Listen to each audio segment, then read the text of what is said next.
Good evening. There was more testimony in the Zondo Commission of Inquiry into state capture today from the former Director General in the Treasury, Lungisa Fuzile.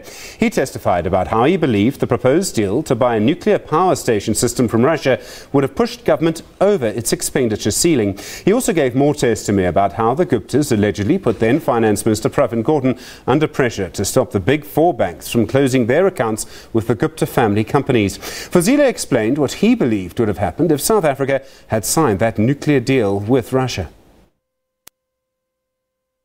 So what was surprising about this deal is that there was a hurry to conclude it without a due diligence, which we found puzzling. And of course, we found that unacceptable, especially in a context where the price had increased almost every time. Without a convincing explanation as to why it was increasing, ultimately to the 18.6 billion, I think it is. That's reflected here. Well, in the hearings for us today was our SABC News reporter, Naledi Motlapeng. She's with me now. Naledi, good evening to you. Thanks so much for being with us. What testimony did Fuzile give about the nuclear deal? What did he say would have happened if we had actually signed that deal with Russia?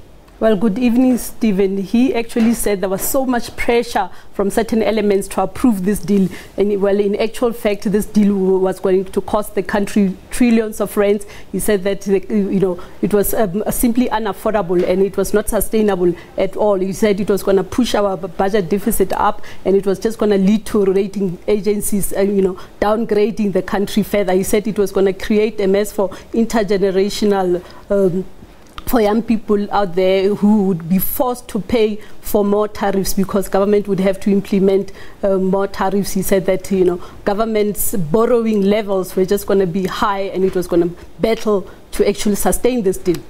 And then he was on the stand for much of the day, of course. What else did he say? What were the main points of his testimony for you today?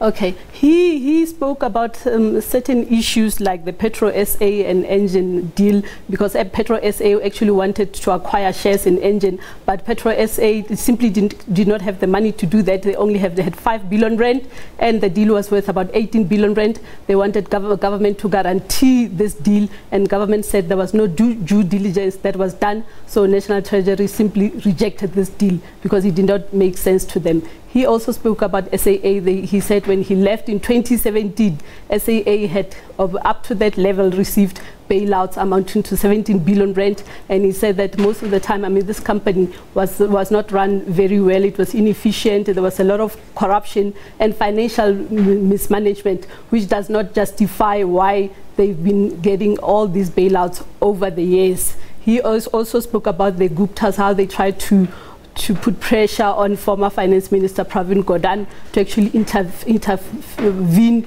when the banks were actually closed their account. He said they simply should have gone to court to actually deal with that matter there. Naledi, thank you very much indeed. Our reporter there, Naledi Motlapeng, part of our team, of course, in the Zondo Commission of Inquiry.